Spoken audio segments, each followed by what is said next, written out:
दोस्तों 10 नवंबर 2025 की शाम, दिल्ली की वो शाम जो किसी ने सोचा भी नहीं था कि इतने डरावने तरीके से खत्म होगी। करीब 6:45 हो रहे थे। लाल किले के पास सुनहरी मस्जिद की पार्किंग से एक हुंडई 20 धीरे धीरे निकलती है। कैमरे में कैद फुटेज दिखाता है। गाड़ी बिल्कुल साधारण तरीके से सड़क पर बढ़ती है, एक यू टर्न लेती है और स्मारक के सामने की भीड़ भाड़ वाली सड़क पर आगे बढ़ती है। 6:52 पर एक car Lal Qila metro station के गेट नंबर 1 वाले ट्रैफिक सिग्नल पर रुकती है और उसके कुछ सेकंड बाद एक ऐसा धमाका होता है जो पूरी दिल्ली को हिला देता है। धमाका इतना तेज था कि पास खड़ी 6 कारें और 3 ऑटो तुरंत आग की लपटों में घिर गया। सड़क की स्ट्रीट लाइट बंद हो गई। मेट्रो स्टेशन के गेट का कांच टूटकर जमीन पर बिखर गया। यहाँ तक कि जो वाहन 100 से 150 मीटर दूर थे उनके शीशे भी फट गए। धमाके के ठीक उसी समय किस्मत से 2 अलग अलग लोग इस इलाके में वीडियो बना रहे थे और इन्हीं वीडियो की वजह से हमें इस विस्फोट की रफ्तार और ताकत समझ में आती है। स्लो मोशन में देखने पर दिखता है कि कैसे पूरा इलाका एक झटके में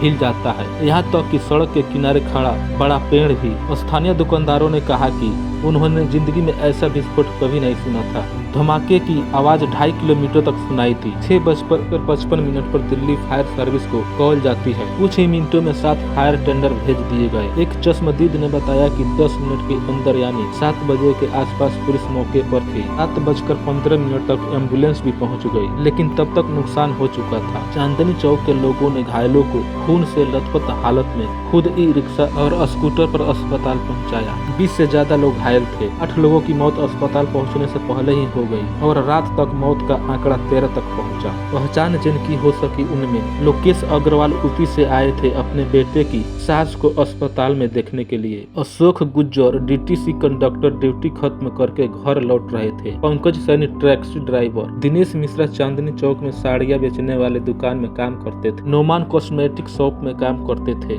Jumman Mohammad e rickshaw driver और अपने परिवार का एकमात्र कमाने वाला। रात 10 बजे गृह मंत्री अमित शाह अस्पताल पहुंचे। इसके बाद उन्होंने घटना स्थल का निरीक्षण किया और बयान दिया कि जांच हर एंगल से की जा रही है। अब सबसे बड़ा सवाल यह है कि ये हुंडई 20 कौन चला रहा था और ये कार आई कहां से। कुछ रिपोर्ट के मुताबिक कार का नंबर था HR26 CE 7674। कभी ये कार मोहम्मद सलमान के नाम थी, फिर ये कई लोगों के हाथों से होती हुई आगे गई। एक समय ये कार पुलवामा के तारिक के पास भी बताई जा रही है और अब जांच एजेंसियां यह पता लगाने में जुटी है कि आखिरी बार यह कार किसके कब्जे में थी। ध्यान रहे ये सब मीडिया रिपोर्ट्स के सूत्रों की बातें हैं जिन्हें बाद में आधिकारिक जांच गलत भी साबित कर सकती है। सरकार ने इसे आधिकारिक तौर पर अभी तक आतंकवाद नहीं कहा है, लेकिन 3 बड़े संकेत हैं। UAPA के तहत FIR दर्ज। दूसरा, PM मोदी ने भूटान से इसे साजिश कहा। तीसरा, जांच NIA को ट्रांसफर की गई। ये तीनों चीजें आमतौर पर तभी होती है जब मामला गंभीर सुरक्षा खतरे से जुड़ा हो। अब आता है सबसे चौंकाने वाला हिस्सा।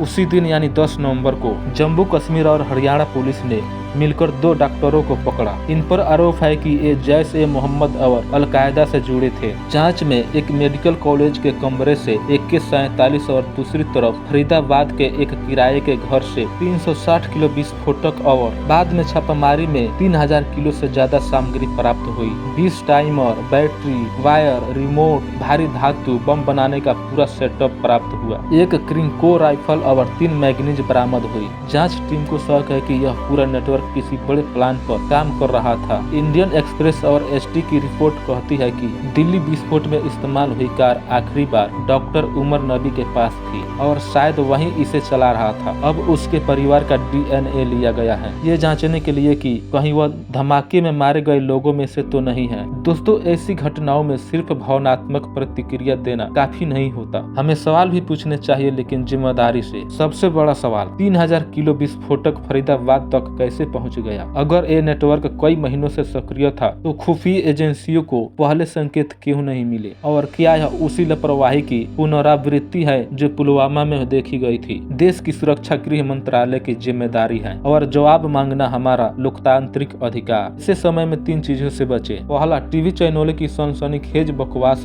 दूसरा, सोशल मीडिया पर नफरत फैलाने वाले अकाउंट्स। तीसरा, हमारी खुद की जल्दबाजी और पूर्वाग्रह। धैर्य रखे और सोच समझकर सवाल पूछे और पीड़ितों की फैमिलियों को याद रखें, क्योंकि उनकी दुनिया इस ब्लास्ट के साथ हमेशा के लिए बदल गई।